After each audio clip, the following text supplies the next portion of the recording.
కరీంనగర్ జిల్లాలో ఘోర అగ్ని ప్రమాదం చోటు చేసుకుంది. ఎలక్ట్రిక్ బస్సులు అగ్ని ప్రమాదం సంభవించి అగ్ని కీలలు ఎగిసి పడటంతో ఎవరైతే ప్రయాణికులు ఒక్కసారిగా కూడా ఉలిక్కిపడినటువంటి పరిస్థితి. కరీంనగర్ హైదరాబాద్ ఎలక్ట్రిక్ బస్సులో అగ్ని ప్రమాద ఘటనకు సంబంధించినటువంటి వివరాలు చూస్తే బస్సులో 37 మంది ప్రయాణికులు ఉన్నట్టు కూడా సమాచారం. కరీంనగర్ 2 డిపోకు చెందినటువంటి ఎలక్ట్రికల్ బస్సు కరీంనగర్ నుంచి హైదరాబాద్కు వెళుతుండగా తిమ్మాపూర్ మండలం ఎల్ఎండి సమీపంలో అకస్మాత్తుగా సాంకేతిక లోపంతో మంటలు చెలరేగినట్టు కూడా సమాచారం ఉంది. అప్రమత్తమైన డ్రైవర్ బస్సును వెంటనే ఆపడంతో డ్రైవర్ కండక్టర్ ఇద్దరూ కలిసి 37 మంది ప్రయాణికులను సురక్షితంగా అప్రమత్తం చేసి కిందకు దించడం జరిగింది. అనంతరం మంటలు బస్సు మొత్తానికి వ్యాపించి పూర్తిగా బస్సు దగ్ధమైనటువంటి పరిస్థితి.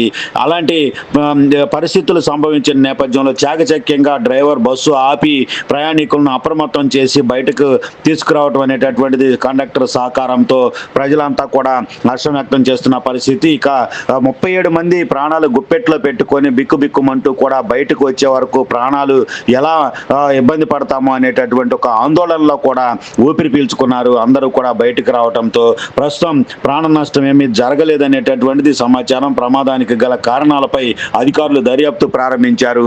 ఈ తరహా బస్సులు ఎందుకు అగ్ని ప్రమాదాలకు గురవుతున్నాయి? మార్గ మధ్యంలో వెళుతూ బస్సులో సాంకేతిక లోపాలా లేదంటే గనక ఎలాంటి సమస్యలతో అగ్ని ప్రమాదాలు వస్తున్నాయి? బస్సులు తయారీ చేసేటటువంటి కంపెనీలు ఏదైనా షార్ట్ అయినప్పటికీ లేదంటే అగ్ని ప్రమాదంకు సంబంధించినటువంటి పరిస్థితులు నెలకొన్న నేపథ్యంలో తక్షణమే అక్కడ ఉన్నటువంటి ఒక బ్రేక్ వేసి ఆపి అందరిని దింపే లోపే ఆ మంటలు ఆటోమేటిక్గా ఆగిపోయే విధంగా ఏదైనా టెక్నాలజీని అందుబాటులోకి తీసుకురావాల్సినటువంటి అవసరం ఎంతైనా ఉంది. ఎందుకంటే బెలూన్లు అనేటటువంటివి కారులకు సంబంధించి పెద్ద ఎత్తున ప్రమాదాలు జరిగి ప్రాణాలు పోతున్నటువంటి పరిస్థితులు చూస్తే కనుక కార్లలో బెలూన్లు అనేటటువంటివి రావటం ఏదైతే తయారు చేయడం జరిగింది.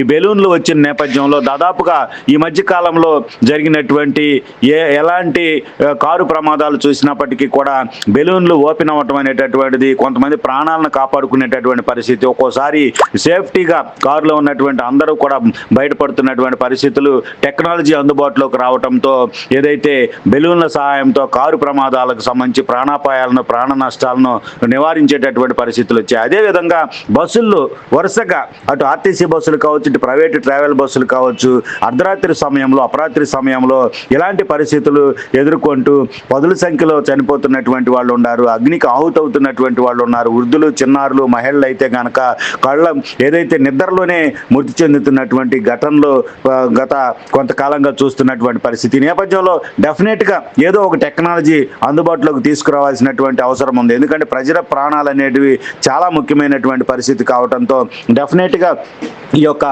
బస్సుల్లో అగ్ని ప్రమాదాల నివారణకు సంబంధించి ఆటోమేటిక్ సిస్టమ్, ఎందుకంటే అవి మంటలు చెలరేగిన నేపథ్యంలో బస్సులో నుంచి కిందకు దిగి ఫైర్ ఇంజన్లు వచ్చి లేదంటే స్థానికులు వాటర్ తీసుకొని వచ్చి లేదంటే కనుక మరి ఏదైనా ప్రయోగం చేసి మంటలారిపెట్టేటువంటి పరిస్థితి కాకుండా బస్సులో మంటలు అలుముకోగానే ఆటోమేటిక్గా ఆ మంటలను సెన్సార్ ద్వారా గుర్తించి వాటిని ఆర్పేటటువంటి ఒక సిస్టమ్ వస్తే కనుక డెఫినెట్గా ఇలాంటి బస్సు ప్రమాదాలను నివారించేటటువంటి అవకాశం డెఫినెట్గా ఉంటుంది.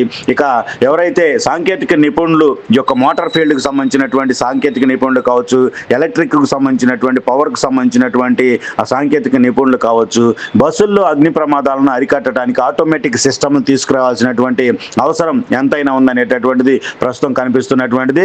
ఇక మొత్తం మీద కరీంనగర్ హైదరాబాద్ ఎలక్ట్రిక్ బస్సు అగ్ని ప్రమాదానికి సంబంధించి 37 మంది ప్రయాణికులు బస్సులో ఉండగా వారిలో అందరూ కూడా బస్సును సురక్షితంగా ఆపి బస్సులో నుంచి అందరినీ కూడా ప్రయాణికులను 37 మందిని సురక్షితంగా కిందకు దించి సేఫ్ సైడ్లోకి పెట్టినటువంటి పరిస్థితి మొత్తం మీద కనిపిస్తున్నటువంటిది.